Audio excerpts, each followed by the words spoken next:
5 seconds. So they actually messed up. Hello, LGD. Hello. All right. Welcome, everybody. We are live in Dota TV. We are here coming to you on the stream as well momentarily. OG versus Team Liquid. We were just enjoying some EG role swapperoos. That was quite entertaining seeing Fly play carry. Yes, very confusing though. Very confusing. Confirmed, I guess it was a misclick and they didn't swap PCs, you know, it was players playing on their actual PCs on different heroes, different roles. Fly busting out some clinks. Our Phoenix seemed to be doing just fine. I think EG were actually going to win that game. But yeah, we've got a better game here. Yes, OG versus Liquid is certainly maybe something that looked amazing like 2 years ago, but it's still really impressive right now because OG has definitely had a bit of a big recovery actually. The region that I covered in the qualifiers was EU, so I got to watch OG play almost all of their games, and they were really impressive. I was super surprised like how different they looked for like a difference of 3 weeks or something like that. So Liquid obviously one of the best teams in the world, but I think OG absolutely has a good chance to take it to them. Yeah. So for you, like this new OG with Topson Ana looks a whole lot scarier than the old OG with the resolution. It is. To even frame it as like two players is the wrong way to frame it. They all look better. Every single player on their team. Like Jarex looks. Right before OG disbanded, I felt like it was. I assume it was something like morale maybe. Jarex looked like a weak player. Like No Tail kind of looked like a weak player. Seb kind of looked like a weak player. But now it's like they all look really good. All of the players plus Ana is still Ana. The guy's still incredible. Yes. And Topson is also incredible in a cool way as well because he plays a lot of weird heroes mid and he hero chat line spams and like he's ready for the meta to end. Like as soon as like the compendiums go away, Topson is on this. He's like already ready to go. There are some great all chat hero lines that I feel are being underutilized. Not Topson, you will learn. You'll see. Especially Wraith King, who's the most picked hero so far, has some of the best all chat lines. They're in all caps. Take a knee, peasant. Chatting really? That. Yeah, that's like one of the very early ones too. He has great all chat lines that players need to bust out. But so very likely this is Topson's partner. There's like a good 5 or 6 heroes that he plays. I don't know if he has a lot of chat lines on this guy, but for heroes like Zeus, Invoker, stuff like that, A+ chat spammer. So his hero pool, I mean, we talk about Topson being unique. It's like what? Zeus, Monkey King, Pugna, Invoker. Quaswex Invokers is not unusual. He did Skywrath Mage during the qualifiers and went 4-4-0-0. It was really interesting. He just does a lot of interesting kind of weird play styles that are different than everybody else, and I feel like that's just one of those kind of drafting advantages where it can give you an upper hand. And it's, to me, sounds like a good mix because it's these kind of heroes and that play very kind of space creative. Like I think, okay, mid Monkey King, you're not going for this greedy battle hero, and you've got to play like Ana. This guy, when he was in OG during their prime, was the guy like 4 protect 1 kind of style. Like everything was about Ana, getting him online, him having a good game. And yeah, the Topson absolutely gives them a lot of that. No Tail's been playing really well on 5 as well. He's very self-sacrificial, but he's got great game sense in terms of early trades and stuff. He knows when to back. And at least in the qualifiers, Ana was playing a lot of Ember Spirit and PL, but his Ember Spirit games were just really impressive. It was like dual lane, safe lane kind of stuff, just always doing well. But considering the heroes he's up against this game, against like a Nyx Assassin, Ember is not the best hero. Very easy to gank there. And the Chen, we haven't seen that much Chen today. But kind of interested to see it, and an enchant response. My first time seeing this hero today. I don't know if it's been picked elsewhere. It's been mostly banned. This has probably been one of the most banned heroes. I saw a lot of first phase. I don't know if I saw much other phases, but I mean the hero is very good at you get a healing salve every like 35 seconds or 45 seconds, which is pretty nice. And the downside is you don't directly counter Chen as much as you used to because the enchant cooldown level one's like 55 seconds. Have you played her since they changed enchant? I played her once or twice over the last few weeks just in the off lane, not really with the enchant as a jungler. I think that style's kind of been dead for a little while now. I think it's still maybe worth the grab enchant once in a while perhaps, just because like an extra creep in lane, but if you see that big camp is not blocked and there's suddenly like a satyr that spawns, you should probably you know, get that value point, grab a satyr, and they'd probably block it anyways. Okay, so right off the bat, good pushing from Pugna. Nyx Assassin is certainly a little bit worrisome. Very easy for Nyx to set up kills on you. Lots of disables to reflect. Very strong laning heroes, both Enchantress and Pugna kind of somewhat known to be lane dominators. What do you think about Nyx though? I know, what was the other team? Serenity was opening at first pick, and now Liquid may be taking a page out of that book, perhaps? Yeah, I think, well, sitting there with Winter, and the first thing he says, no, it's good against the green heroes. Yeah. The Necro, the Pugna. They're two very meta heroes right now as far as what we know, seeing pubs and seeing a little bit of today's games. Both these heroes are very popular, and Nyx, you know, that kind of hardest counters in the book to both of them. But has kind of suffered just, I think, because of his limited laning presence. He doesn't look a strong laner by any means. Yeah, I think the second Serenity game that was, I think I poked my head in and watched a little bit of it. It seemed like the second game that he was picked, he was getting super dumpster and was going to lose the game. But the first game, they secret loss in like 1 in 20 minutes. The second game, okay, yeah. So it's like yes, it has a lot of potential, but yeah, the laning stage is a bit iffy. But if you get to the mid game and the game elongates, then it's really good to have for detections and ganking. Seen a Centaur ban as well. I'm still trying to grasp my mind around this game a little bit. The Chen is really throwing up, and the Nyx together. Feels very abstract to me right now. So I guess it used to be more that Chen was played as a 4, but Liquid definitely always play that Kuro Chen in the kind of 5 position role. Not the hero that GH will normally pick up. They ban Clinks, a very good hero against Chen, of course, and pick up Ursa. So Ursa's not quite as good against Enchantress as it used to be. Overpower just gives you attack speed now, it doesn't max it out. So Untouchable still does work against Ursa, but it's still a really good solution against her hero. Even the build we were just seeing in one of the other games, you're maxing Earthshock often now. Get level 4 Earthshock early on with this way it scales, so it's not like you've got several options as far as dealing with Enchantress. Yeah, I suppose that's true. I've only played against her a couple times as like a dual offlane. It's definitely annoying, but I feel like if the game goes about even until mid-game, that she just feels not very good to me. I guess maybe if she snowballs and gets a lot of kills and picks up a Dragon Lance and maybe an Ag, so she can be a big threat, but as an opening, I'll wait to be impressed by the hero. Quite sold on her just how Liquid handle this. Imagine that will be like kind of Ursa down there, perhaps with some Chen ganks and rotations, because this Chen Nyx support duo really kind of stands out to me as like, how do you plan on having a good early game when you have these heroes who Nyx just not that strong in lanes and Chen somewhat just not in the lane because he needs to go grab those jungle creeps? I mean, maybe that's one way to work it. I think the second Serenity game they also had Ursa and Nyx, so maybe that's the thought, is that Ursa's so strong laning that it's okay that Nyx is a little bit weaker. That, I mean, because that's really all you need in Ursa, right? You get a Blink Dagger for mobility so you can get close, and then you buy a Basher so you can stun them. And that's kind of what Nyx is applying here. Like, if Ursa gets fast phase boots, Nyx gets a stun, that should be a kill in all cases. Yeah. So maybe it works out that way. And then it allows you to have a better ganking support. I think also that even as much as Nyx isn't that good lane here, it's still a stun. And Ursa players I've talked to, you know, it's like when they say what they want as a lane partner. I've just heard pick a stun. Like in my pubs, this guy picks Ursa, he's just like, pick any stun, I don't care. Just want somebody with a stun to help me get kills. If they're stunned, I'm hitting them more, I'm getting more of my passive off, and I'm more likely to have a better time. Ursa's definitely very strong in that one. 5 seconds. The Earthshaker is going to slow things down a bit in a couple ways. It's another wave clear for OG, so they can slow down the Chen pushes. With help from the Pugna, they can fissure, stun Ursa to interrupt some of these combos. And then once he gets Blink Dagger later, it'll be great for initiating and keeping him busy. To me, it kind of makes this Pugna pretty unkillable. Enchantress unkillable in the offlane, because like the way you maybe gank her with like a rotation from Chen with some creeps, well now you've got this fissure from behind. That's always just going to give Enchantress a bit more time to stay alive, and anytime she's staying alive, she's healing up with it. I really do like the where the draft has gone the last couple picks for Liquid though, because at the opening it looked pretty ambiguous. The Ursa pick makes it seem like, oh, we're gonna run at you a little bit, good for the lane, and then all of a sudden with the Bloodseeker pick, there's just a lot of heroes on OG side that they do not want to get ran at, and they can't really stop their opponents from running at them super well. Fissure's obviously great, but past Fissure, they can't really stop it very easily, and they needed some beefy guy like Tiny to be able to kind of front line for their team. So just how this pans out, but likely a one position Tiny, I guess, for Ana. I feel like I maybe saw a JRX Tiny at some point recently, but maybe it was that tournament in Toronto that was a more match.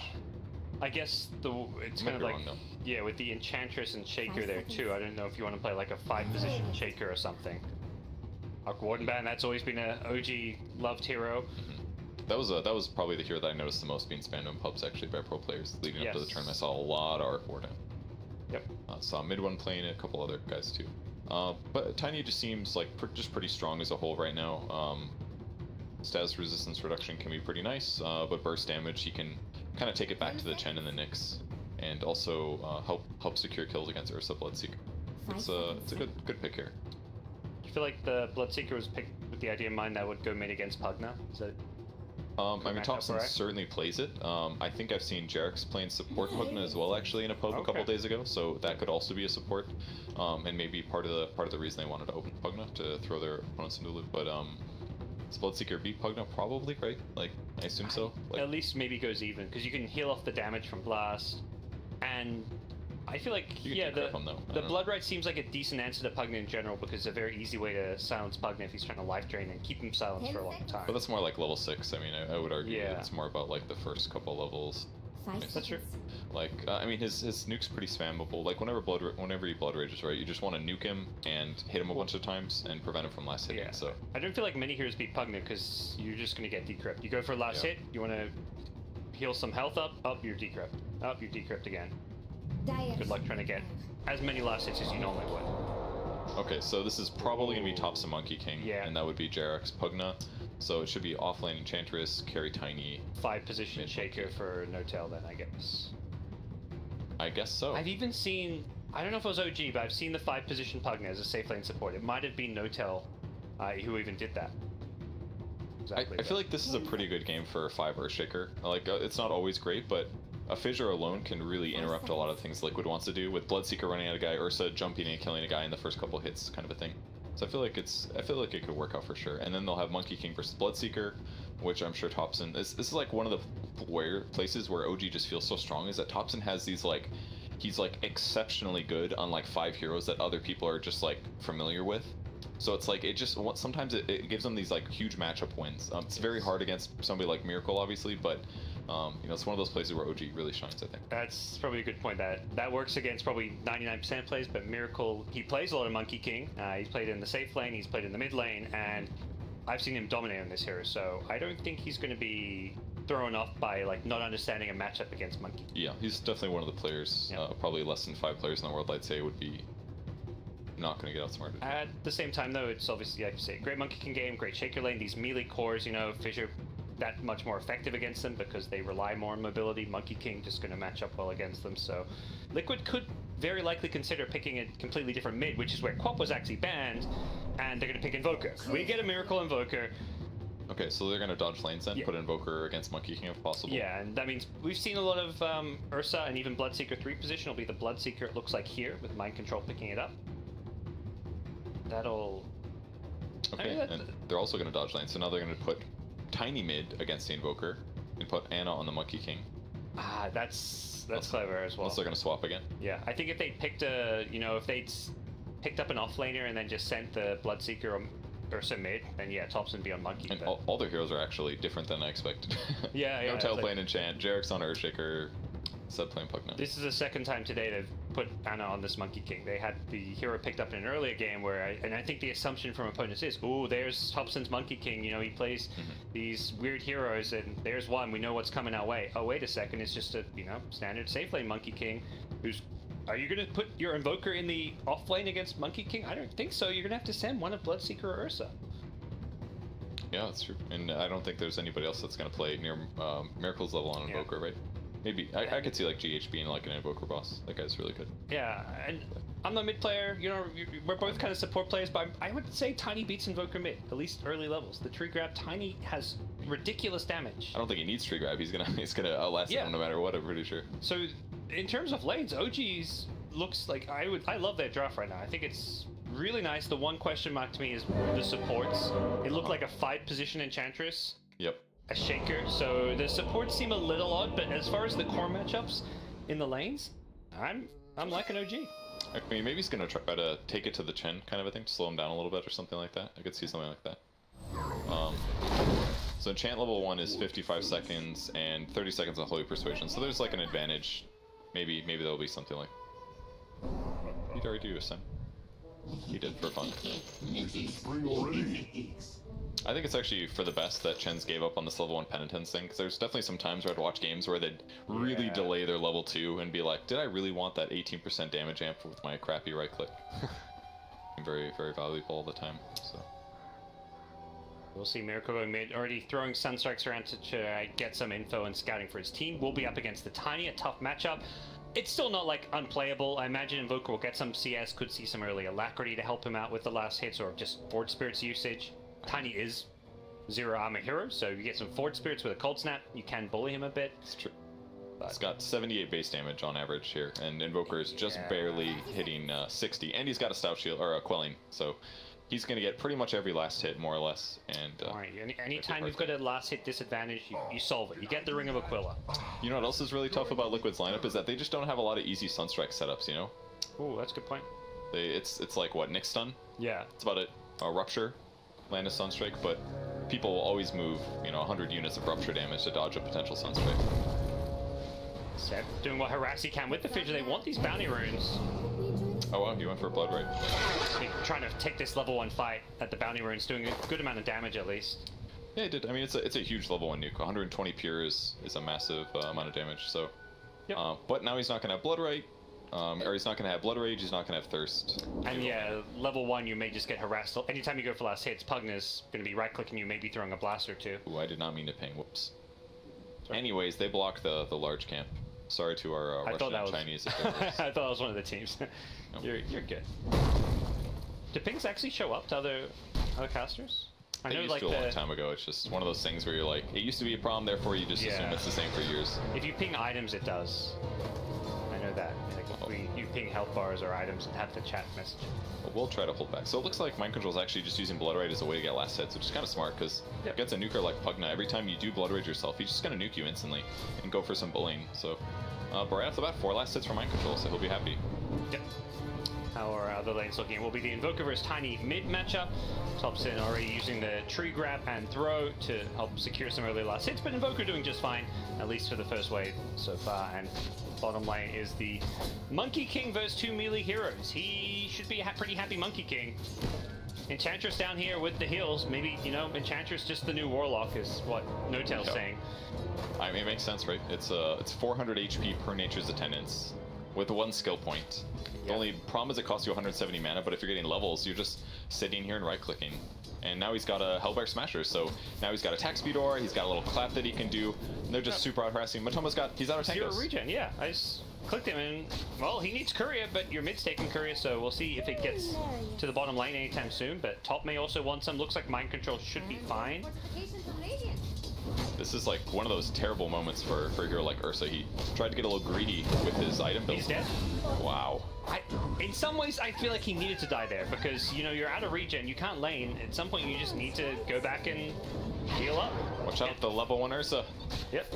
He's got Tango, he's got a salve now, and this is why dying is good for him because he just gets a kill immediately on Anna in return. It picks up 2 from 1 creep dying, and nice snag there. Anna realizing he should have left a little bit earlier. Yeah. But, yeah.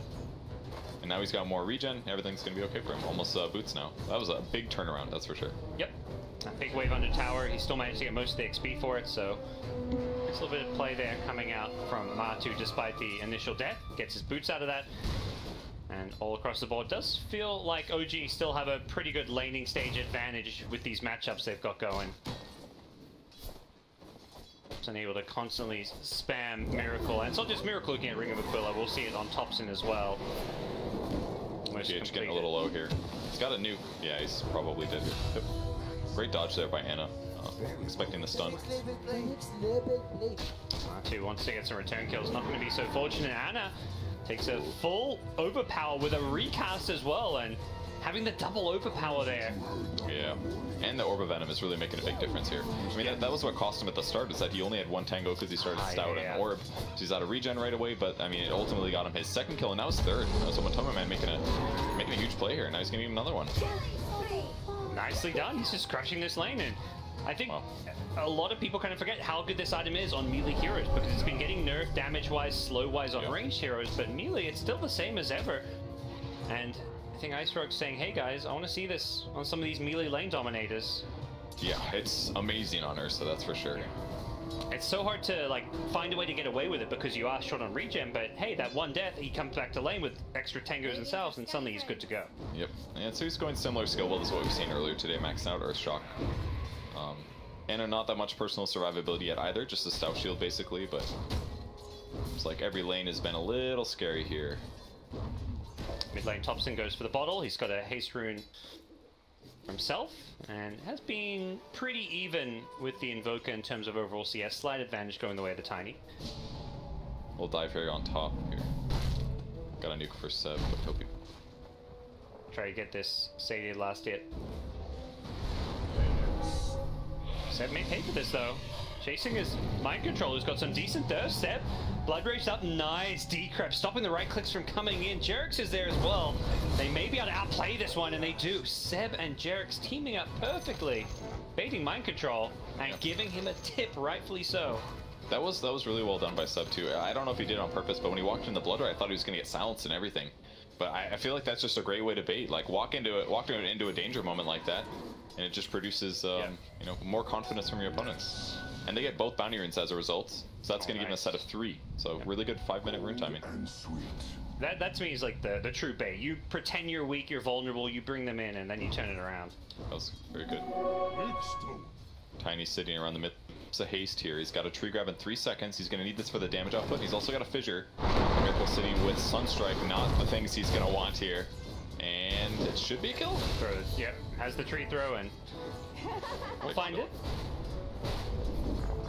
And No-Tail just completely foregoing untouchable this game, actually. It makes sense because he's against the Ursa. Enchant does scale well. Anna dying again in the safe lane. Yeah, this is suddenly becoming a rough lane for him. I mean, the support leaves, and even with No-Tail there, unless he's bringing some useful creeps to the lane, it's going to be pretty tough for him. But prioritizing this mid tier 1, the 5-minute catapult rotation, you bring in 3 mid, you get a kill, you try and take this tier 1 using this double catapult thanks to the Enchantress. Let's see if No-Tail can get this kill here. Breaks the south with the ward. Yeah.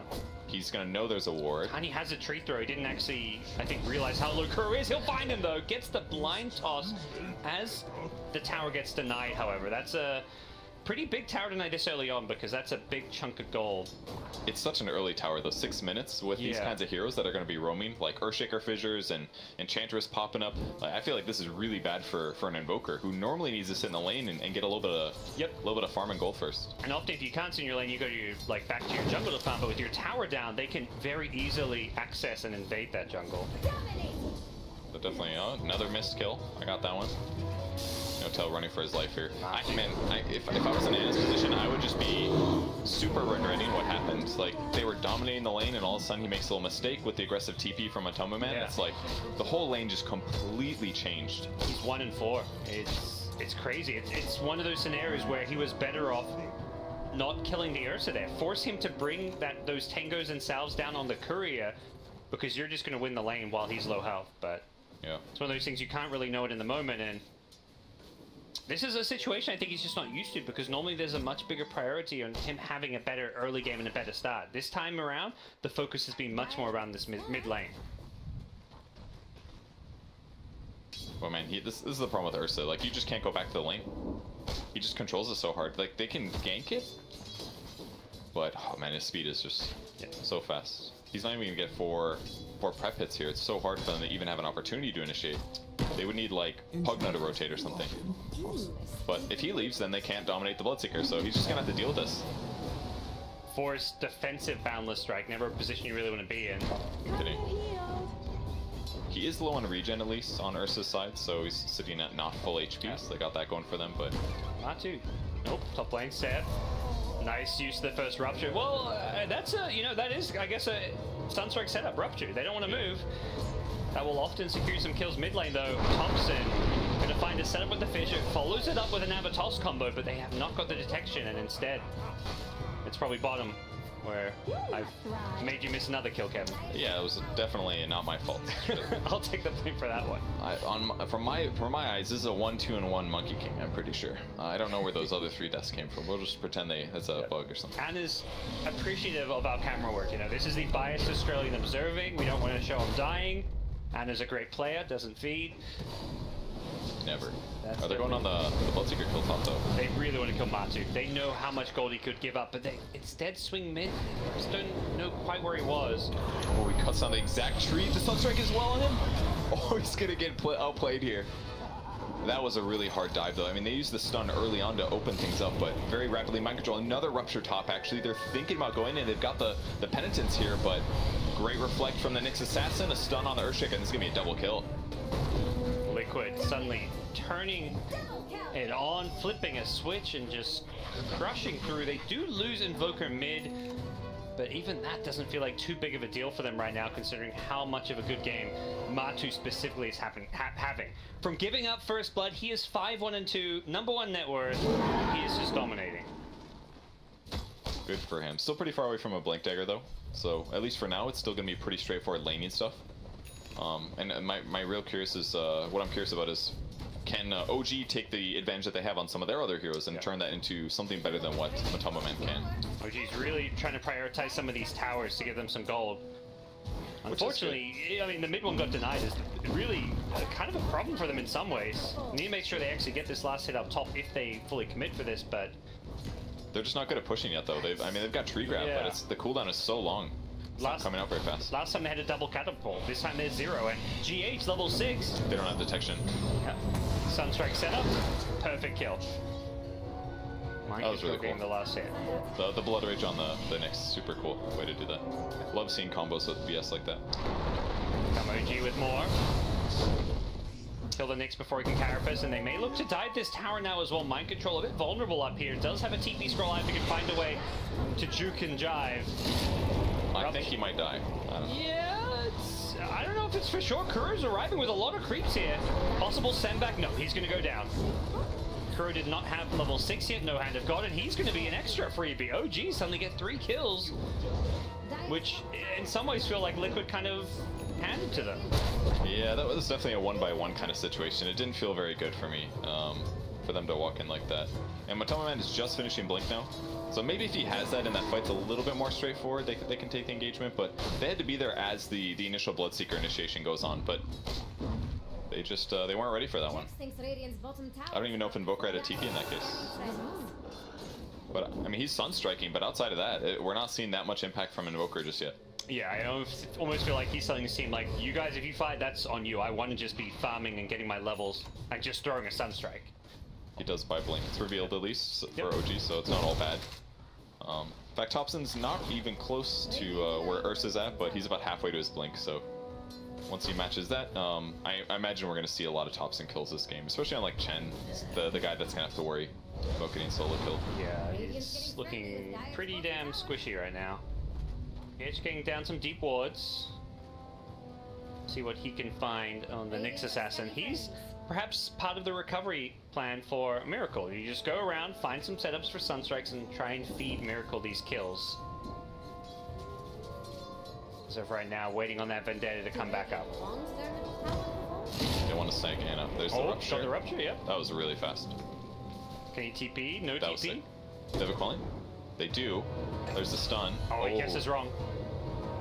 He's still hiding. Oh, he's not going to keep looking.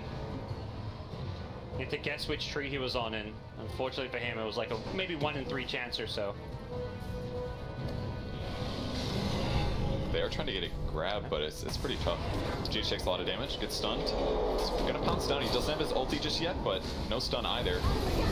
Oh, Seb's gonna, he turns. What a play from Seb. He stays alive, gets a kill. He's still not gonna find a way out. Here comes the Wukong command. Anna wants to try and take this fight for his team, and with Thompson there to follow it up, it's going pretty damn good for him. Mind Control's just gonna be surrounded by 3 heroes here, and no real escape for him, I can only imagine. Kuro's maybe looking to come back in and set something up.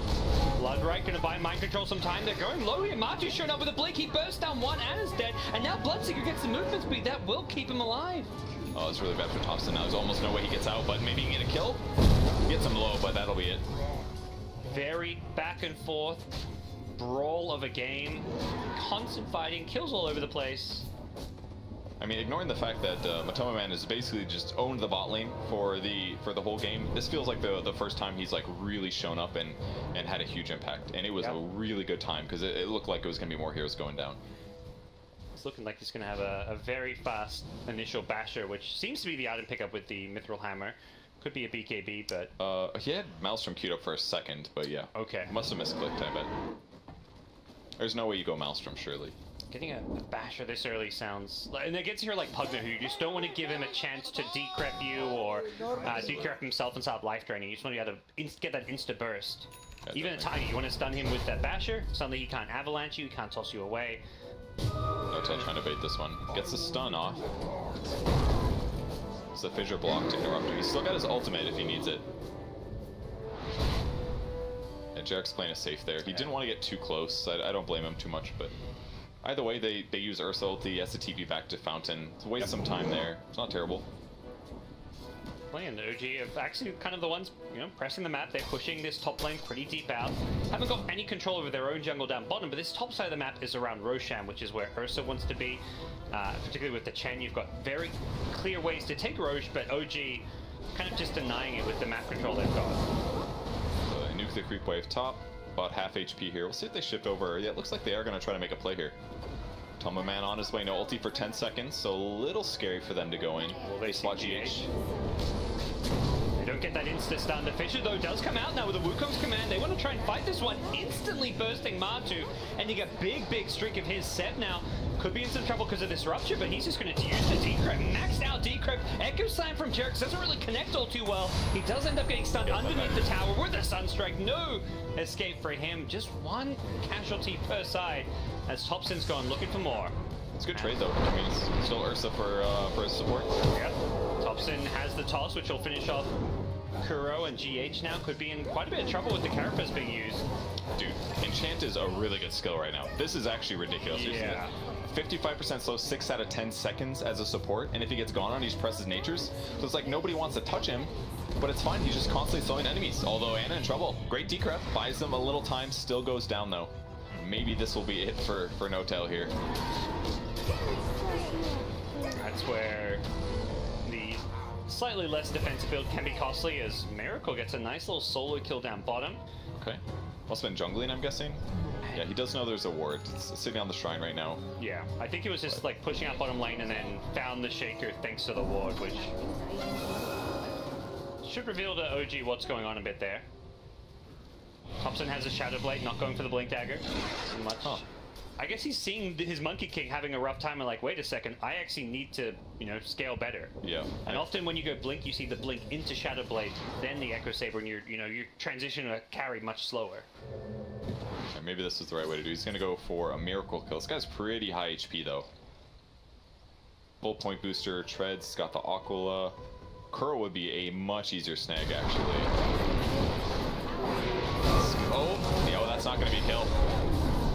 All those heals and the one charges coming out, and it's not just Tiny paying the price, it's Notel as well, who swooped in on the Enchantress to give away an extra +1 to Liquid, who are in a great position to just take this tier 2 down bottom. I think he thought it would be a little bit easier to kill the Chen there, but he didn't do the Avatos combo. There's a creep in the way, so that's a most farmed hero on your team just kind of throwing his life away. Trying to get a support kill, doesn't get it. I mean, at least Ana's still getting last hits top, but Monkey King is playing from behind, are not very strong, and they lost a tier 2 from this as well, so. Ana's net worth isn't completely in the trenches, but he's died 9 times in just 17 minutes. He's a death less than every 2 minutes. That's a lot. Definitely adding up. I mean, Pugna's doing well at least, I guess. Force Staff, Tranquil Boots, he's queuing up a Dagon. Dagon 5, very hopeful. Could be useful. I'm personally a bit surprised by this Force Staff pickup. Why?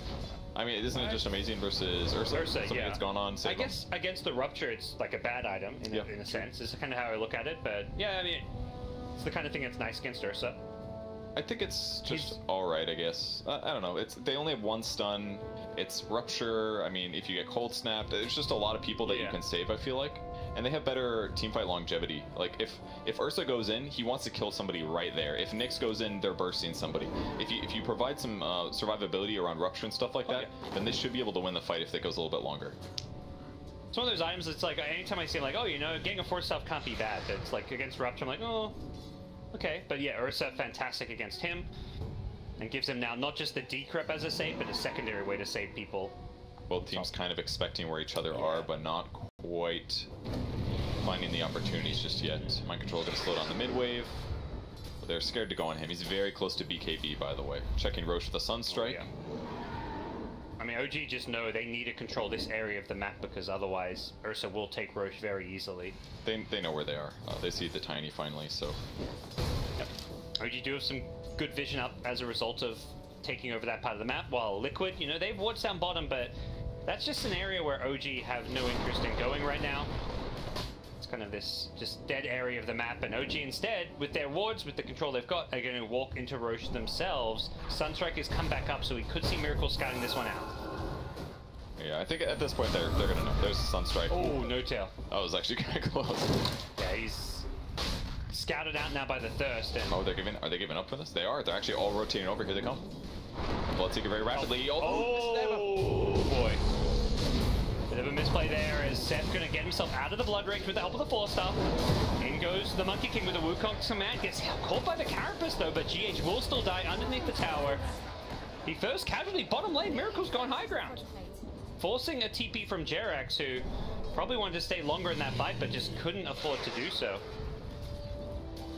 Man, there's sentries everywhere here. It's gonna be really hard to gap close with a Shadow Blade. A little mistake could be everything. Oh my gosh, Matu. Need something to throw? Almost dies there. He's still being life drained though. Unfortunately for Seb, he gets silenced up. Now the Sunstrike there as well. He won't die to that one. The penance comes a little bit too late to amp up the damage. Instead, it's going to be Kuro on the Chen. Brought down Seb. Still in a lot of trouble with the Blood Rage. Not going to catch him. Seb can decrypt himself, and a good fissure to block off Mind Control's chase.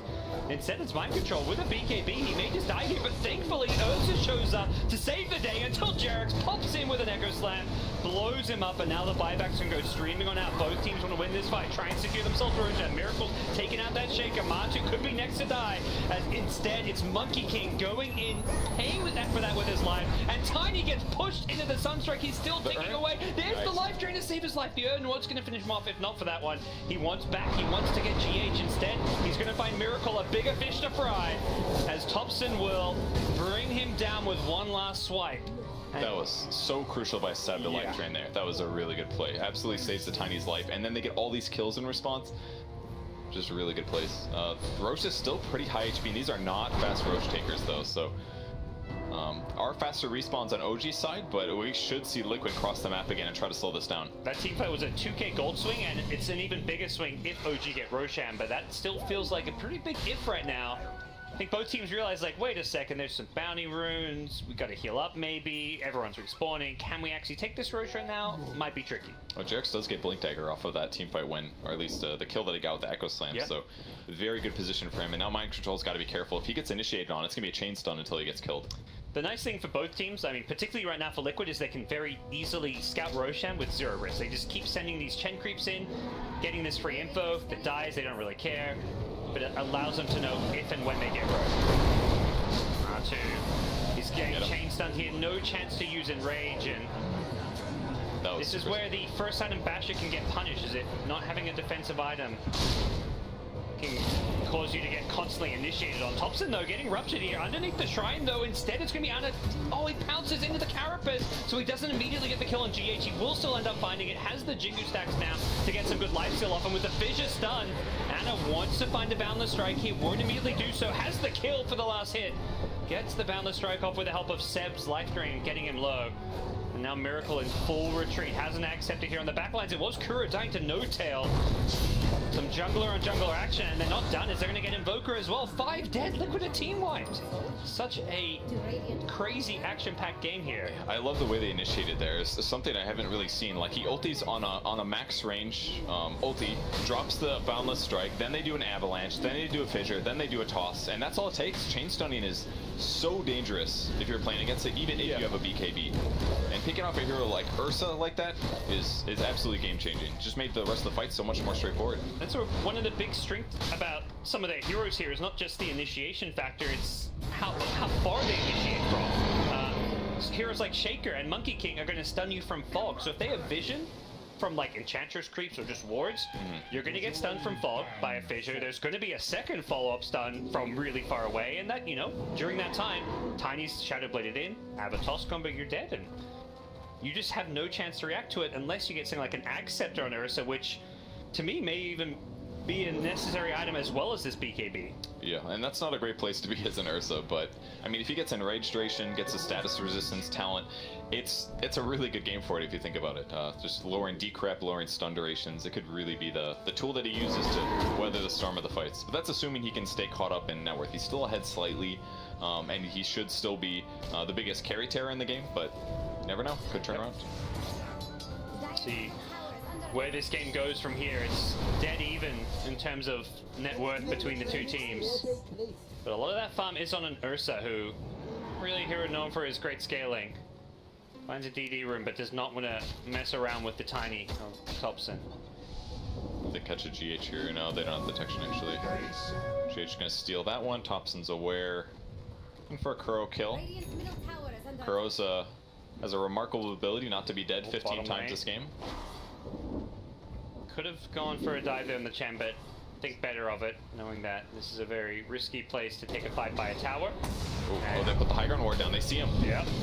Ana gets the bleep away, still being chased here. Gets the Boundless Strike off. Sunstrike's not going to land, and that may actually keep Ana alive, at least for now. Mind Control still chasing. Has ruptured up Thompson with the Wukong's command. Ana wants to at least offer a little bit of support here. Shaker's showing up as well. He's got a Blink Dagger. Blink Echo comes into play, brings down Ursa. They did lose Thompson on the Tiny, though.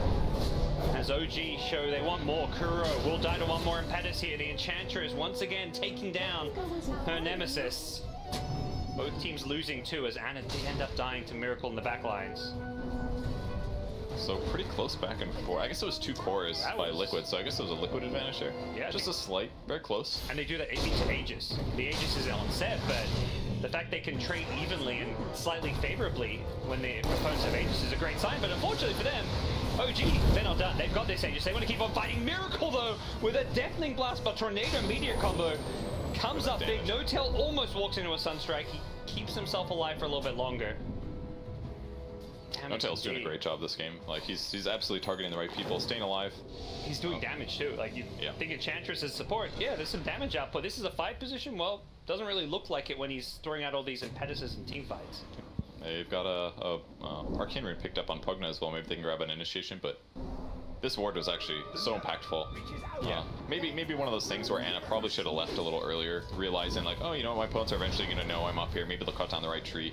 Maybe just a bit dangerous. He ran into D ward and he may pay for this with his life. Sunstrike won't land and No Tail's actually healed up.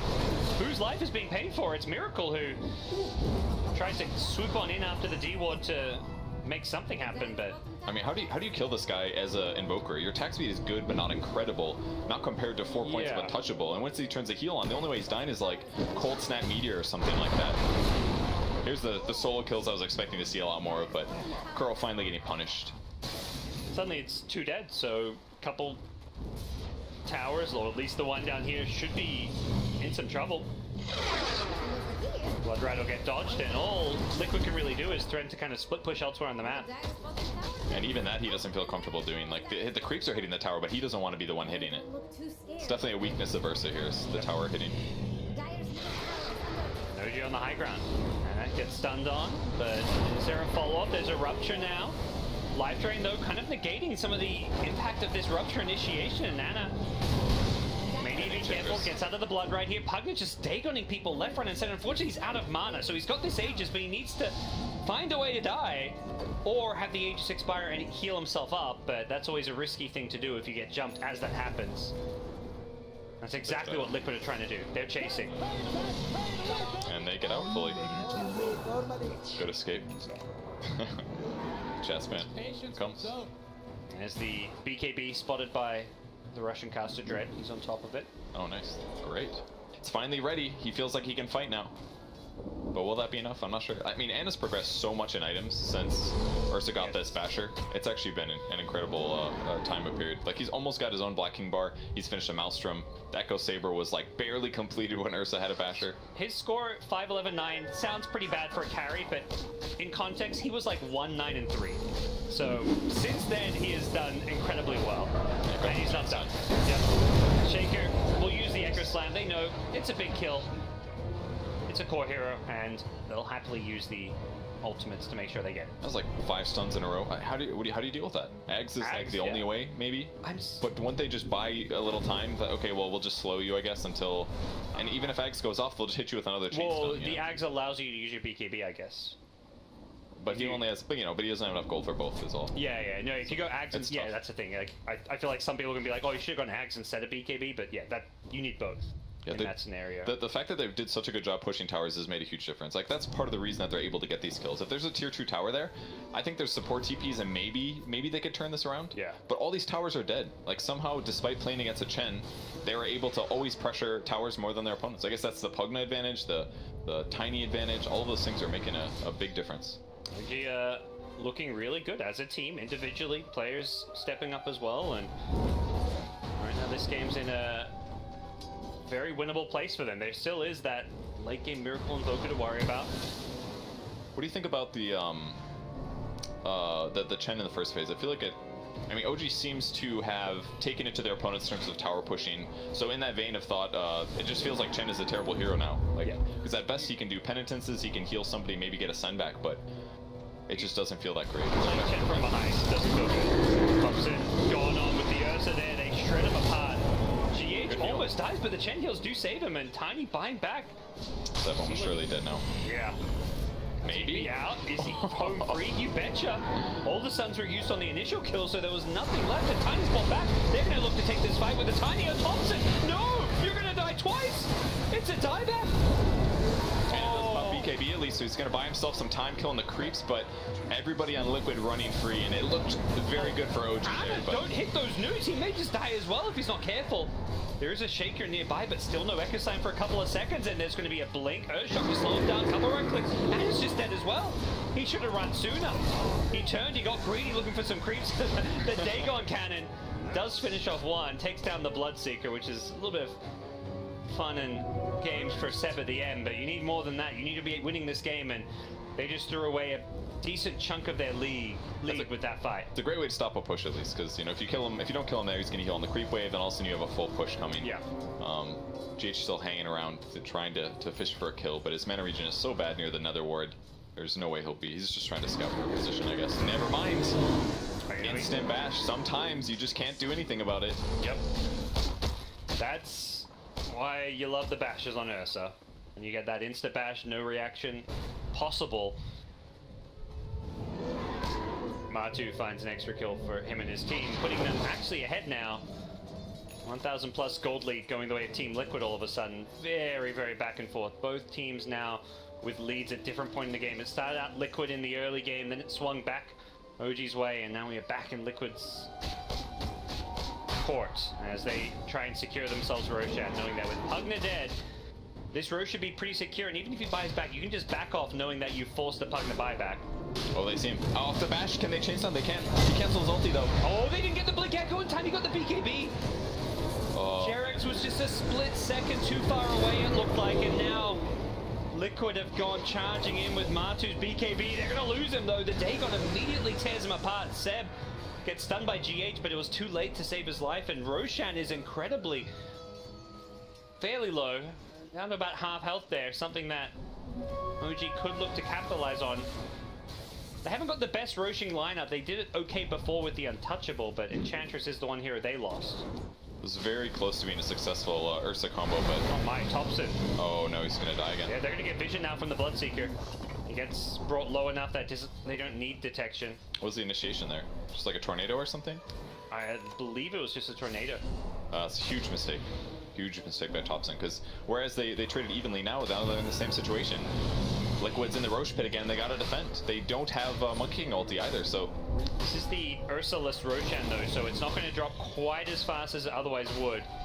Dagon was used though, so one of the first damages gone missing. Jerex can't blink now thanks to the Spirit Vessel being used. Anna's trying to go in, he has forced the BKB from Mind Control, who gets brought down to the Roshan pit. There's the Cataclysm, bringing everyone on OG to kind of split apart and try and keep themselves alive. Anna holding his ground against Miracle. Gonna try and go for a right-click battle here. He's gonna lose it though. Miracle with the cold snap wins that duel. And as a result, it will be Liquid who should secure themselves Roshan off of this, even with the buyback from Anna. I don't know if they can get in there. Liquid have 5 alive, but Anna has Wukong's command back up, but no BKB. They might have spotted him jumping in though, so perhaps they know where to look. And has disguised himself. I can't even find him. As a... There he is. Just a sickly tree. Sickly tree, yeah. I was like, is he the Netherwood? What's going on here? That'd be cool. Turn yourself into Netherwood. Well, they are going to be in the Roche pit, but this is so hard to deal with. I mean, it's... Is he going to go for it? He's channeling it. Yep. Goes in with the Wukong's command, perhaps hoping there's no BKB on Matu. He's trying to secure the Roshan. He's getting faster. Matu getting low. He can't get Roshan. He doesn't get it low enough. Oh no, OG! They're going to secure Roshan themselves. Thompson picks up the Aegis. There's Cheese on the ground as well. And OG have bested Liquid at this Roshan fight at least. On the bright side, it was a Roche kill on the Matoma man, but definitely catastrophic. He did get a lot of bashes last time. I'm like, does Monkey King suddenly have a basher? No, it's just Roche. I mean, sometimes karma comes back at the wrong times, you know? You're in the Roche pit. What's Matu done? He's just a nice little Finnish boy, you know, trying to play some Dota. I saw that dirty first hit bash on Pugno, okay? That's all. Okay, all right. It's defendable. But Monkey King has felt very strong, I must say. It's 5-13 and 14. Looks awful, but his game presence has been so big. He's like the guy that's there every time that they're setting up a crucial kill, dropping his ulti, dropping his stun, and getting follow-up with allies. Yeah, it's not like the Monkey King carry performance you hope to see, but he's enabled like heroes like Shaker, Enchantress, Pugna to dish out damage, and by this Dagon for Pugna is just destroying it in terms of his damage output, and all these BKBs are getting fairly short at this point. At least on the Ursa and Bloodseeker, who got them early on. Not Kuro's BKB. No, not his BKB. Don't have to worry about his. It'll be fresh. Yeah. Miracle's still seeing on 9 seconds, but I haven't really. He's got really good KDA here, but it kind of feels like he hasn't been able to be as impactful either. But it's hard. Like his hero is very squishy. Like there's not a lot of heroes on Liquid side that want to be the ones that get initiated on him, you know.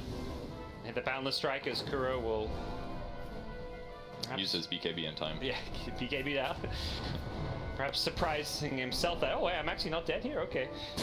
I'll just walk back to base. Sentries everywhere, and they're ready to go high ground. Tower's very fresh. Bot tower is a lot easier for them to high ground on. A little surprised they're not going there instead, but... Get the Sentry, Miracle just going in. Tornado MP for some harass. Wow, I say harass, no tell. 20 health. Still dies. Okay, Enchantress probably doesn't want to stand too far forward. Yeah. Quite plus 8 wisps as well, so that's 180 HP per second if he gets his heal off. Wow. That is some good stuff. Maybe should have gone the magic resistance talent. I don't know if it would have mattered in that case, but... Oh, with the level 10, yeah. Yeah, it's one of those moments where it feels like it would have made a difference, but hard to say. I mean, there's some of that damage, like the Blood Ride and the Sunstrikes are pure damage, so... That's true. Perhaps he's just thinking, you know, there's maybe not enough magic damage. GH fishing for a kill here. Sunstrike. Wow. That mana burn was like a Dagon 5. It was incredible. And that's the kind of Nyx punishing Pugna we haven't seen, that we were perhaps expecting a bit more of. I mean, the Sunstrike makes all the difference, right? Because then he can be by himself. Yep. And Seb, he hasn't really been caught out by himself all game long until that moment, but that's a crucial time to get caught out, because Liquid instantly going for a couple towers. Jarek's in some trouble, doesn't have the blink. He's going to go for an Echo Slam, wants to bring down the Invoker, who does not BKB. And as a result, Miracle is dead, and Matu forced to try and save the day, going on Anna, who's got a cheese. And he's going to fight in the Wukong's command. He's life to the Cataclysm on the buyback. It's going to only hit Thompson, doesn't bring down Anna. Thompson, he's got Aegis, so he doesn't care. He's willing to pay for this one with his life if he's going to come back and try and bring this fight back from the dead.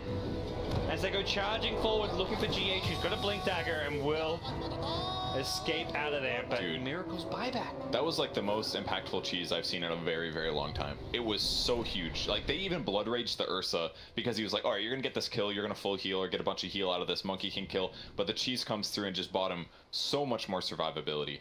Yeah.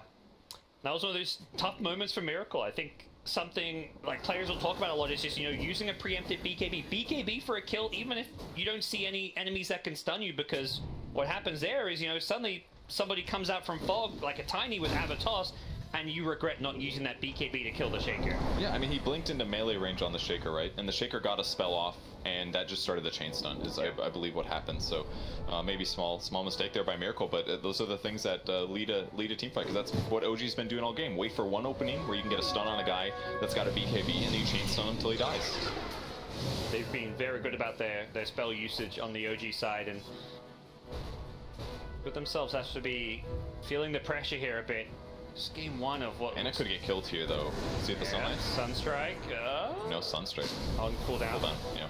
Because of the Cataclysm, I guess. Yeah, you're probably right. We'll get killed up here, thanks to No-Tail. And a salve unnecessary. Yeah, it's overkill. Wasted Inefficient. gold. They deserve to lose for that one. It's still such a close game. 1k gold advantage now for OG. Yeah. And Liquid's doing everything they can to push out lanes, but they don't feel very safe doing so they can't do it long. One of those graphs that's going up and down a lot, but it's not just the fact it's going up and down, it's staying in these very like narrow parameters. No team's ever had more than like a 4,000 gold lead. Neither team, it's not like one team's been like throwing away a big lead or anything, it's just no one's ever really been ahead. Well, Miracle's leading now, at least, working towards his side of ice, about 800 gold away. Yes. That'll be nice, at least. Doesn't have to worry about pre-BKBing sometimes. And that's one of those items, particularly when you have a Blink Dagger, that can just kind of break the game open, because there isn't really a counter to Hex anymore. There is. Grow. Status resistance. True. Yeah, that's... yeah. Now that you can't purge it off, you need to just reduce it with status resistance. Theoretically, there's things like Force Staff you can use to help them out, or a decrep, but... the hero who is Hex themselves just has nothing. They can just wiggle around like a little piggy.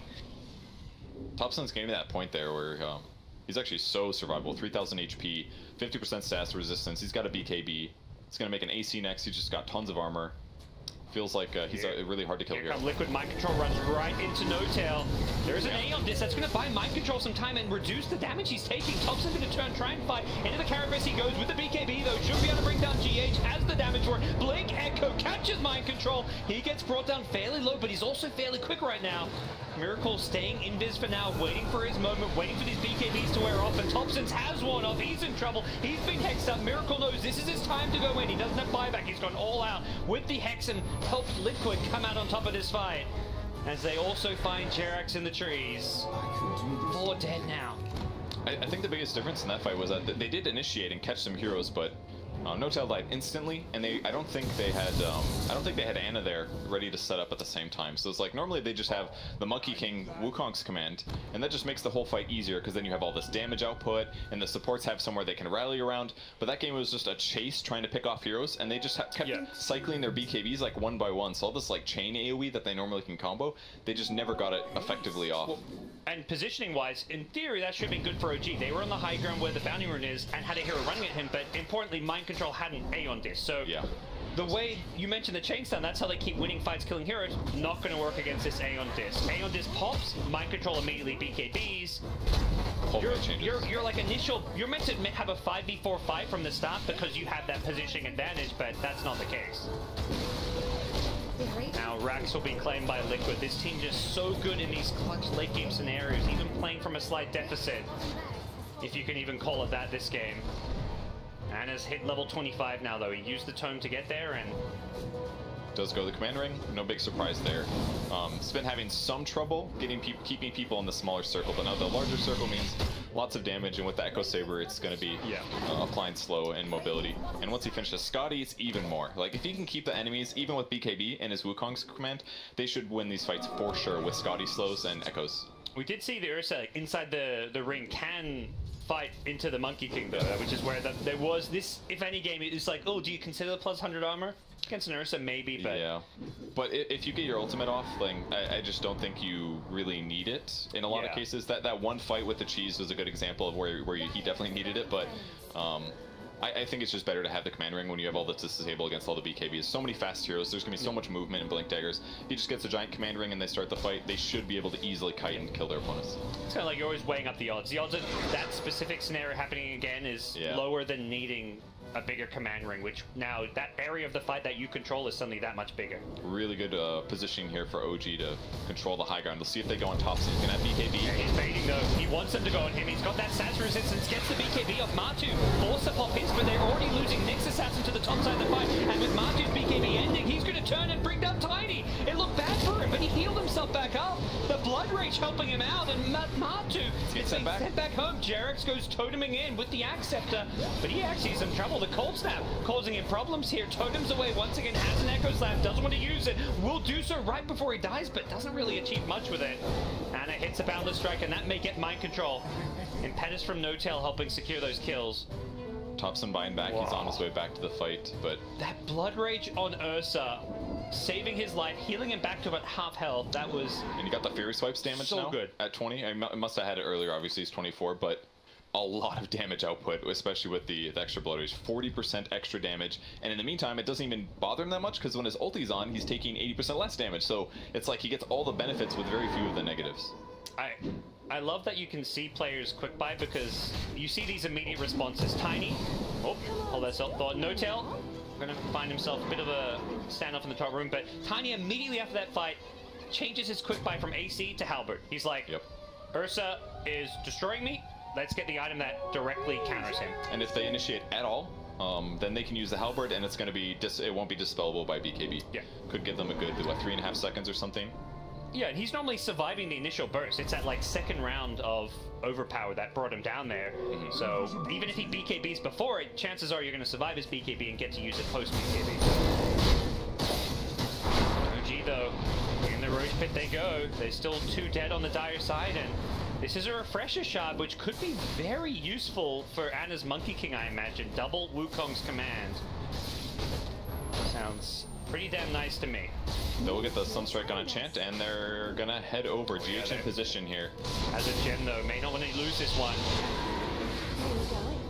EMP just to delay things here. Marcha goes in with the BKB. Here's the Wukong's command, and they're just trying to secure this one. Who's going to pick it up? The battle for the Aegis is on, and it's Martu snatching the Aegis. That means he's going to respawn. He's going to die at least once. He's still inside this Wukong's command. And unfortunately for him, there's a Refresher Shard. There's a second Wukong's command. Anna gets the Boundless Strike as he respawns. Martu is in all sorts of trouble. He's just trying to fight his way out, but he can't do so. And Liquid are melting one by one. Jerix finds Miracle with the Echo Slam, and buybacks will have to come out if Liquid want to keep themselves in this game. That was such a big pickup to have a second Wukong's there. And Ursa was able to get the Aegis, but I mean, he's got to get a kill as well. And that was only snatching. They didn't get the gold. They just pick up the Aegis. They just couldn't kill any heroes. The AoE was so big, you could just see all of the Liquid heroes sitting on the outside. They couldn't even walk in without getting slowed by Scotty and Echo. So once the Nyx gets picked off at the start, it's like the fight's just over. Yeah. And I think Liquid knew, like, this fight's not going well. Martu's just like, I'm ignoring your heroes. I'm going to try and just go all in on this Aegis. Even getting it just isn't enough for him. Yeah. Too many things on the ground. It was kind of this 2-second peace treaty between 3 heroes in the Roche who were just like, let's finish Roche, and then we fight. It also felt like Roche stayed alive for a long time, too. So it's also possible Matoma Man burned all of his overpower and enrage maybe just to buy time and BKB. So it's like, if you spend all that just to get the Aegis, and then you can't win the fight afterwards, it's not worth it in the end. It might have been better just to, I don't know, maybe pick off supports first, let them get the Aegis. I don't know if that's the right move, but I guess he knew there was such little time to secure Roshan or to contest it. He BKB'd before he's even in the pit, which is like, by the time Roche died, his BKB had worn off. So getting ready to take the mid tower. Set's going to BKB for that. I think it's worth it. They're going to be able to get shrines as a result. Okay. Even out the map a little. Yes. Kuro's just off across the map picking up bounty runes and things. Yeah, so strategically it's not going to matter too much for them that. If anything, it's fine. It's good for them that they can now take these shrines, but not doing quite the damage you'd maybe expect considering how convincingly they won that Roshan fight. Just 3 heroes with like 1. Nyx, I think, was respawning fairly soon and was enough to defend with. See what Liquid now look to go and do. There's no Aegis on OG's side, so as crazy as that fight was, and OG winning it, yeah, the game is kind of still even. 5k gold lead in 47 minutes, that's nothing, and OG don't walk away with Aegis Refresher Shard. They had to use it to win that fight, so do we wait for the next Roshan is now being said. And Liquid on their side, it's like, well, we can actually go and make plays because Aegis Refresher aren't in play. I don't, what happened to the cheese? Who knows? There was all sorts of shenanigans going on. Somebody definitely ate that too. Someone used it. It's gone somewhere. Gems on both sides, so at least vision advantage is semi-even. Invis Nyx, plus like Monkey King on the other side. He's queuing up a Butterfly, he's really close. This is where things are going to get really serious as well. Once you have Butterfly against a hero like Ursa, it's a bad thing as an Ursa. You need to be able to hit it every single time, because the ramp up is so severe if you do. There's just never a hero you feel good going 50-60 minutes with Ursa. It's going to get tougher, it's going to get harder to fight heroes because the longer it goes, the more items there are in play, and items are pretty much the best counters in the game to Ursa. Things like Force Staffs, Ghost Scepters, Hexes, Halberds, whatever it may be, make Ursa's life more difficult. Butterflies. It's a hero that often relies on heroes just being underfarmed to prey on them. Even mind controls items the way they are. It was effective in the last couple of team fights here and there, but he's not scaling as well as a core. He's still kind of incredible how much farm he has. He's got a Radiance. He actually had I was thinking the same thing, and then suddenly a Radiance appeared in his inventory. Okay. Because he also got the thirst movement speed and damage in 25. So. Okay. So he should be really fast at this point. Harder to deal with, at least for a lot of the opponents. But... Yeah. I like that Seb on the Pugna just spot an Aeon Disc. We've seen what Pugna can have happen to him if he gets caught by the Nyx plus Sunstrike. It's just insta-death, and hey, Aeon Disc will directly deal with that. Yep, or even the Abyssal Blade has been a really good setup too. As a whole, there's not that much survivability on the OG heroes outside of like Monkey King and Tiny, so definitely Aeon Discs, Vlads, ACs, things like that would definitely be really nice for them to have. Oh, nice Sunstrike. That's how you counter Aeon Disc. You just try and proc it. Force it out, and... That's a 110-second cooldown. That's pretty tough. 115, that is. Still that was a around big for nerf Liquid. when it went from 90 to 115.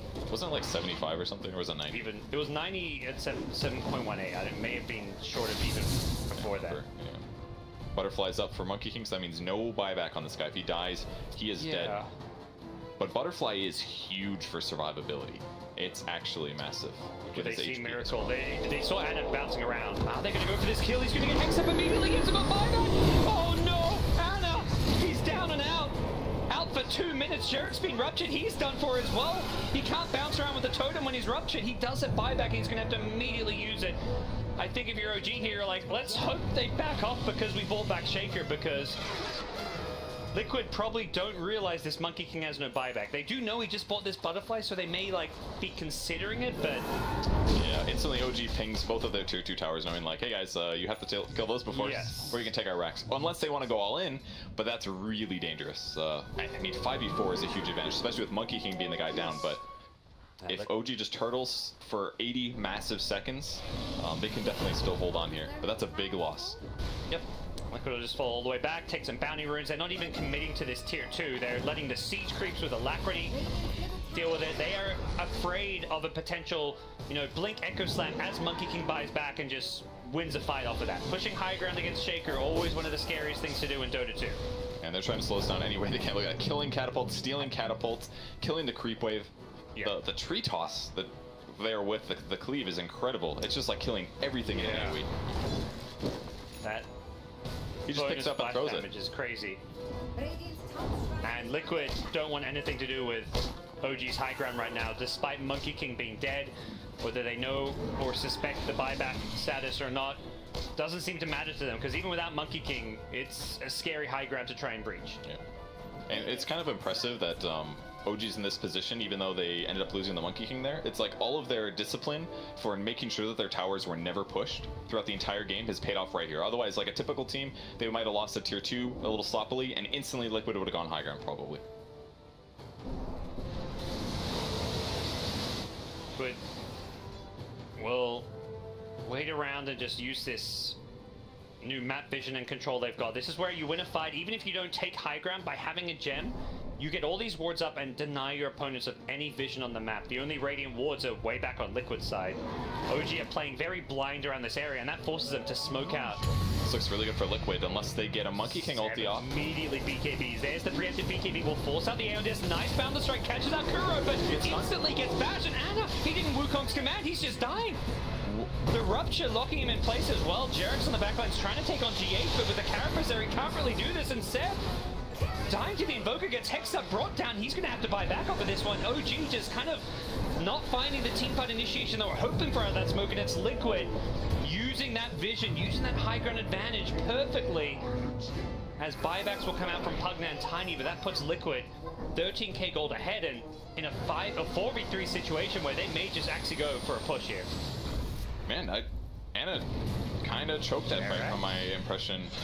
Yeah. Like, he was on the cliff, right? He throws his stun, he jumps down, he starts hitting, he didn't BKB, there was a blood right there. Yeah, he got bashed and all, but man, I really thought he was going to go for an ulti first. He didn't. He BKBs, he starts attacking. It was just like, at that point it was too late probably to ulti, but... And it was like a series of things where OG very much misread it. Like, Seb, the second he runs into the Nyx, he just pops BKB, and Well, he's kind of standing there. His BKB is down. Maybe it was one of those things. Like, he didn't want to pop BKB because he didn't know if it was a full committal, but he saw 2 heroes. Like, those, like, they just lost a little confidence because for initiation it looked a little rough at the start, and then the leads into the next mistake. But that was 2 big mistakes now.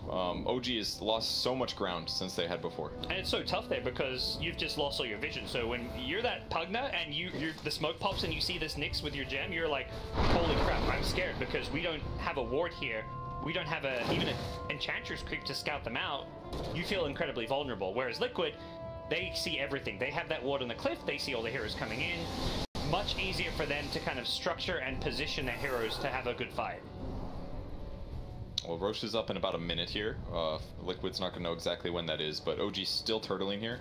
This is usually what kind of leads to the end in a typical game, because your opponents will sit on the map and just get a lot more gold, a lot more bounty runes, and just kind of continue to cascade their advantage. The OG try and make a move out of their base. They've got another smoke. It is much more used in these late game scenarios where, you know, you're behind, you need to move out now. But once again, Liquid, same place, same position. They're fighting around their observer ward, saying this is where we want to be. It's really smart. OG, though, I think knowing that didn't go well for them, are going to go right down mid. Find Kuro, who 4 steps away from the avalanche, but should still be dead. And they've got coming in from the backline, so it's Mind Control trying to find a rupture target. Who's he going to get? Jarek's going to totem himself out of there. That keeps himself alive, and now Mind Control's Aeon Disc helping him out. Gets out of the ring. Thanks to that disc, and OG don't want to leave the Wukong's command. My man stuck in trees over here. He was. Oh, that's another reason to get the hell out of there. Oh no, those are chain creeps, I think. I want to find him there. OG say we have to deal with this vision problem. No-Tail's got 5 sentries. He finds the ward immediately. Hasn't even completed this 4-staff. Still sitting on below 4k net worth, but he knows these sentries, the vision is more important than a 4-staff at this point. That's true. I would like him to finish it, though. I don't know. It just feels like 1,200 gold for something like a force on your hero could be really nice. But I don't blame but there's no time to farm the game like this. Yes. As No-Tail will find because he's dead. He can't farm. You never know. Okay. Still got a 4-staff, didn't save him. Can they fight Roshan without Wukong's command? You can buy back. It's only 400 gold. But yeah, Wukong's is... Yeah, the cooldown is perhaps the bigger issue. Jarek's is nearby with a Blink Echo Slam. They're throwing trees at them, which do a lot of damage. If they cleave, and yeah, they will scare them off. Monkey King rotated in. Wukong's almost back up. Their positioning on Liquid side is just so good. They're always so spread out.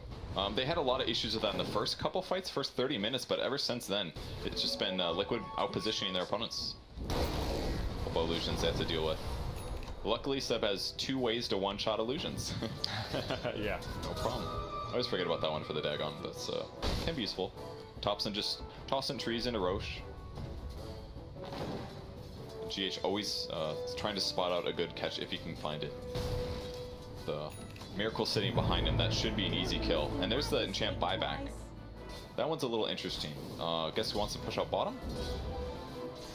Waited a little while to use it as well, so... Yeah, that was a little... Well, his hopes and dreams of 4-staff being shattered. Might be worried about, I don't know, the creeps pushing into the base and then his opponent's taking a mid-rack or something, but... Nico Liquid, they've got a smoke of their own. Heart of Charas completed on the Bloodseeker, making him a great front line of very tanky, single 4,000 health. Seems like gonna find? This cliff is everything here. There's a radial blast. Instantly blinking and getting the initiation, but there is going to be a follow-up stun after the Aeon Disc. They really want to get this Pugna, but he's just going to TP back to base. Doesn't have mana to fight, but he gets caught by the Abyssal Blade. They bring down Pugna and Shaker. They're all going down, but Anna's found Invoker in the backlines. Unfortunately for him, Invoker's got buyback. Meanwhile, his teammates do not. Getting out. Tiny's dead as well. Without buyback, 2v5.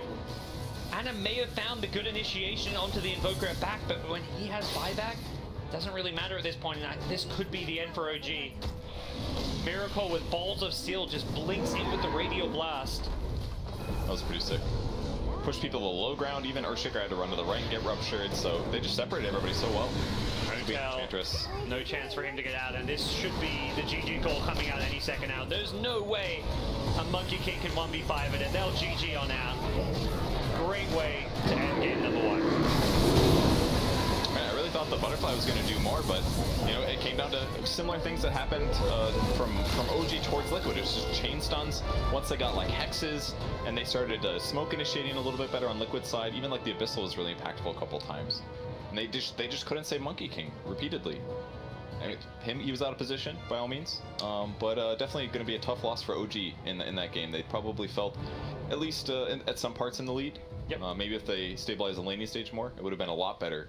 But felt like they could have pulled out a win. But Liquid, man, they are so good at late game Dota these days. Yeah, even it's with incredible. a lineup, you're like, oh, can this